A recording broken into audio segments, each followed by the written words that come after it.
निकला। अंधेरे की वजह से इसे ठोकर लग गई और वो मुंह के बिल कीचड़ में गिर गया। कीचड़ से उठकर वो घर वापस आया और लिबास तब्दील करके दोबारा मस्जिद की तरफ चल दिया। अभी चंद कदम ही चला था कि दोबारा इसे ठोकर लगी और वो दोबारा कीचड़ में गिर गया। कीचड़ से उठकर वो फिर दोबारा अपने घर गया। लिबास बदला और मस्जिद जाने के लिए दोबारा घर से निकला। जैसे ही वो अपने घर से बाहर निकला तो इसके दरवाजे पर इसे एक शख्स मिला जो अपने हाथ में रोशन चिराग थामे हुए था। चिराग वाला शख्स चुपचाप नमाजी के आगे मस्जिद की तरफ चल दिया।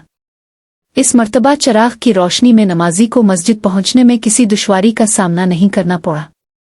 वो खैरियत से मस्जिद पहुंच गया। मस्जिद के दरवाजे पर पहुंचकर चिराग वाला शख्स रुक गया। नमाजी इसे छोड़कर मस्जिद दाखिल हो गया और नमाज अदा करने लगा। नमाज से फारिग होकर वो मस्जिद के बाहर आया तो वो चिराग वाला शख्स इसका इंतजार कर रहा था ताकि इस नमाजी को चिराग की रोशनी में घर छोड़ आए। जब नमाजी घर पहुंच गया तो नमाजी ने अजनबी शख्स से पूछा, अब कौन है?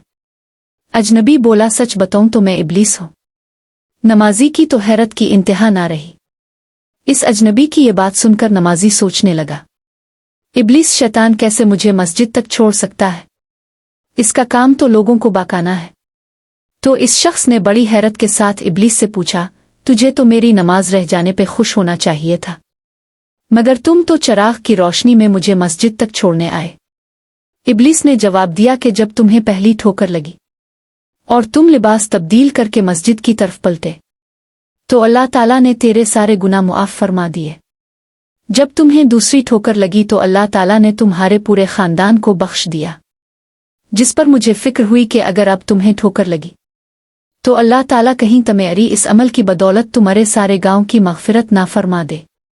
इसलिए मैं चिराग लेकर आया हूं कि तुम बगैर गिरे मस्जिद तक पहुंच जाओ।